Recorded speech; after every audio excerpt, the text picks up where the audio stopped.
ploughman with his team and a simple wooden plough. After ploughing, the heavy clods of soil are broken up with a hoe, and then furrows are made with the broad-bladed mattock. The sower scatters the seed from a small bag or basket, and sheep follow the sower to press the seed into the tough soil with their feet. Beside the houses in the background are pigeon towers. The Egyptians kept pigeons for food, and they were used for carrying messages, especially for the army. The fields are irrigated by means of the shadoof, which works like a balance, with a bucket at one end of a long pole and a heavy stone as a counterweight. Shadoofs are still sometimes used in the Egyptian countryside. When the grain is harvested, the sheaves are carried to the threshing floor in a net bag hung on a long pole. When a thick layer of grain has been spread on the circular floor, oxen or cows are driven round to break up the ears of grain with their heavy feet. The next process is winnowing, when the grain is tossed up into the air so that the lighter chaff or husk will blow away on the wind. The grain is then taken to be stored in the silos.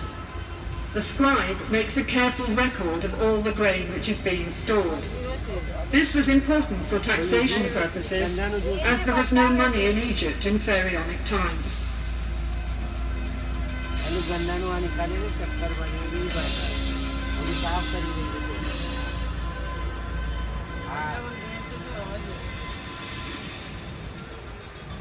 Honey was used for sweetening by the ancient Egyptians, as sugarcane was not grown in Egypt in those days. Beehives were made of pottery tubes piled up in rows, and in some parts of the country, beehives are still made this way today. The River Nile was the main highway of communication in pharaonic times, so boat building was an important industry. Small boats were made of bundles of papyrus tied together with ropes. Such boats were used for short journeys and for fishing or hunting trips.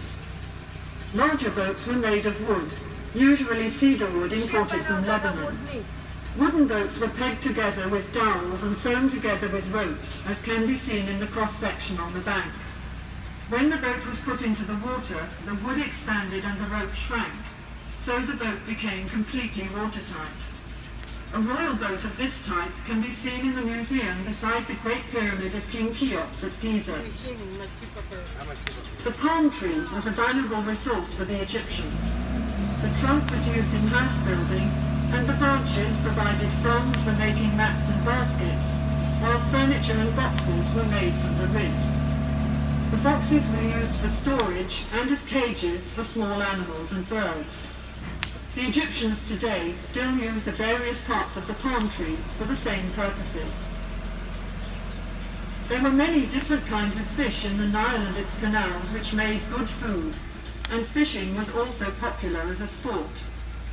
One method of fishing can be seen here, where a net is stretched between two boats, and the fisherman hits the water with a stick to frighten the fish into the net. Let's see if he's been lucky today.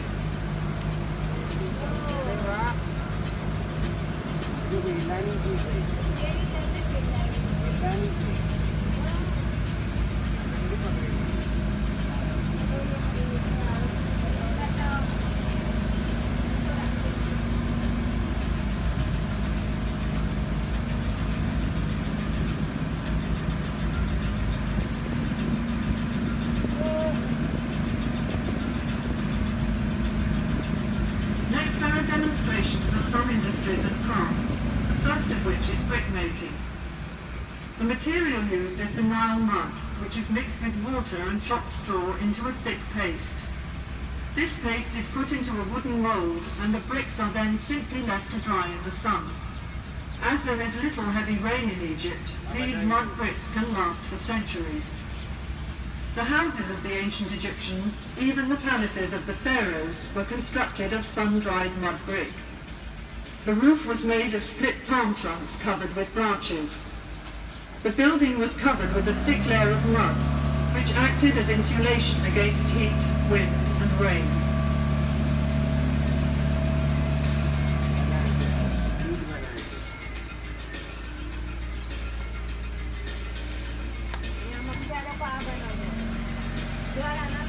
glassmaking was introduced into Egypt after the military campaigns of Thutmose III about 1450 BC, when captive glassmakers were brought here from Syria. Glass was used for making beads, inlays, amulets and small vessels, which were formed around a core, as glass blowing was not invented until the 1st century BC.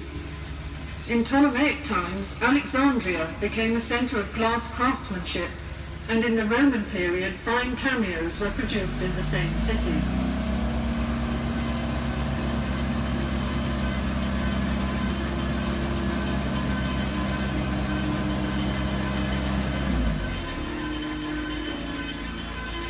The Egyptians are also famous for mummifying their dead.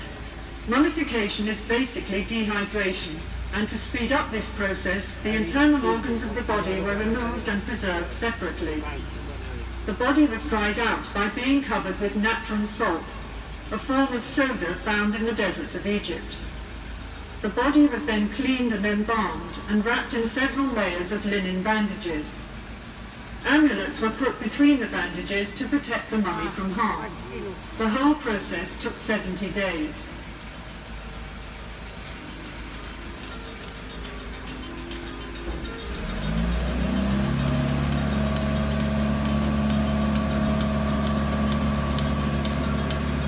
Pottery making is one of the oldest crafts in Egypt, dating back to about 6000 BC.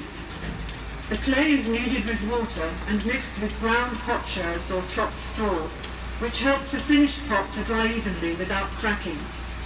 The potter forms the pot with his fingers as he kicks the wheel round with his foot. The handles are added afterwards, and the pot is dried in the sun for a while before being fired. Now for a little Egyptian magic.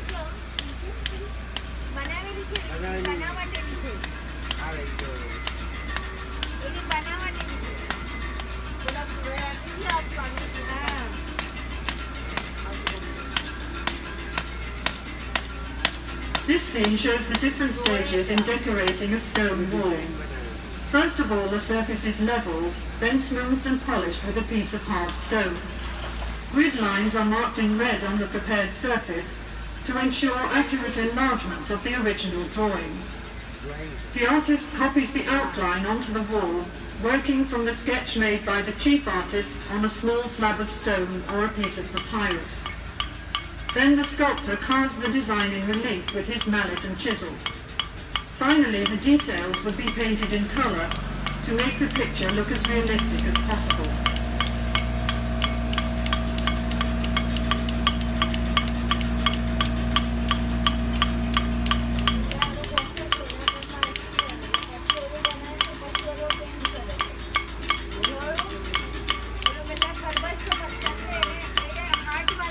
Statues were partially carved in the quarry where the stone for them was cut.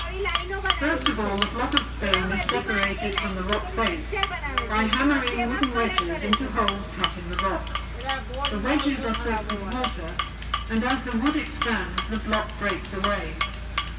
After the stone has been smoothed and polished, the profile of the work is outlined on one side, and then the sculptor carves out the figure, rounding it off first on the front and then on the back.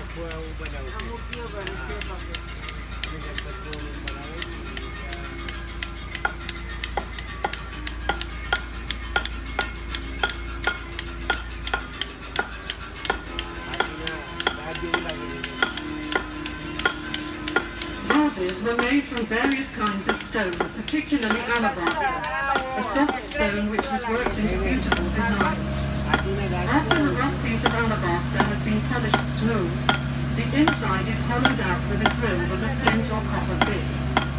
The vase is sunk into the ground to prevent cracking during drilling.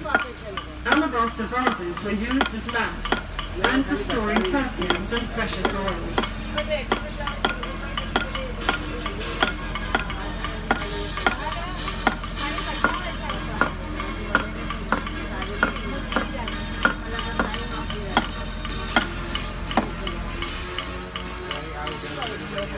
The tools of the carpenter and joiner were made of copper, wood and bronze. On the left, a man is sawing a log of wood into planks. Other tools used were a hammer, chisel, an axe, and a bow drill for boring holes.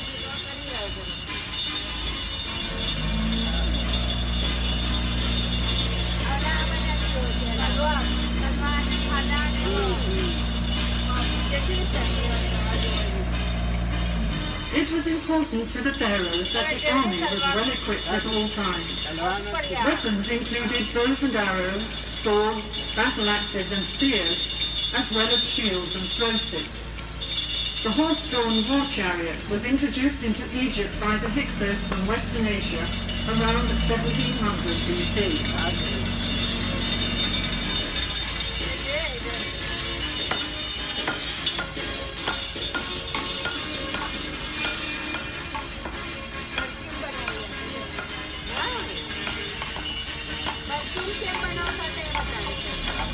Perfumes were very popular in ancient Egypt and consisted chiefly of fragrant oils and fats. The juice is extracted from sweet-smelling flowers in a bag of heavy canvas, the ends of which are twisted in opposite directions with wooden bars. This scented extract is then mixed with oil or fat as a base.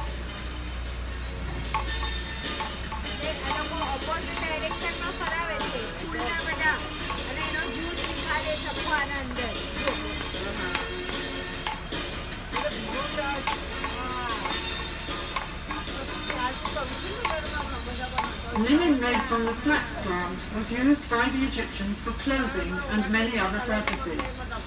Bundles of flax stalks are pulled through a large wooden comb to remove the tops and leaves.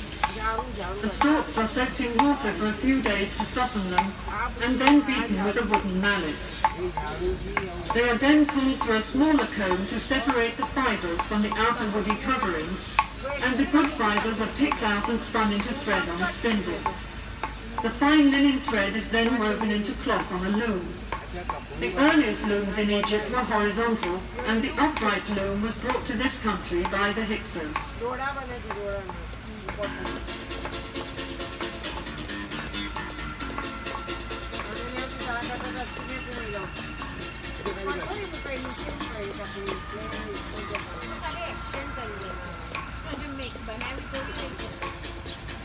Another important industry was papyrus paper making, for which the government had the monopoly.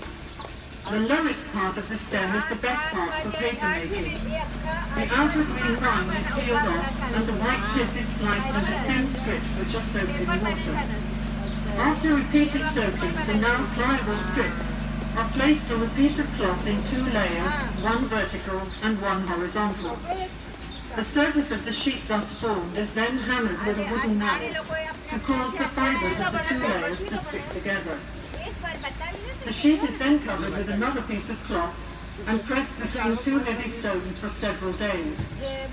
During that time it also dries out in the hot sun and the piece of paper is ready for use.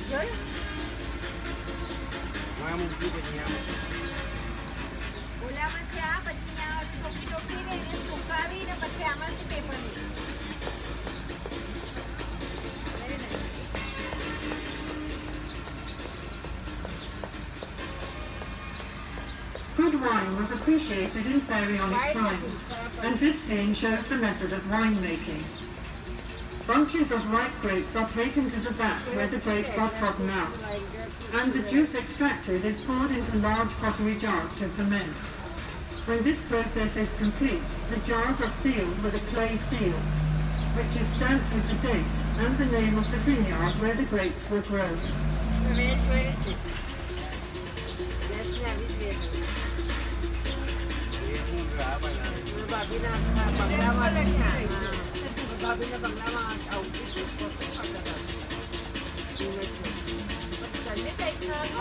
Beer was the most popular drink in Egypt. The beer was made from lightly baked loaves of barley bread, which was soaked in water with the malted grain. After fermentation, the thick soup-like liquid was strained into a large jar. In Roman times, Egyptian beer was considered to be as good as wine.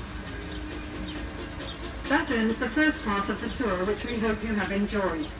Would you please disembark from the boat to continue your visit?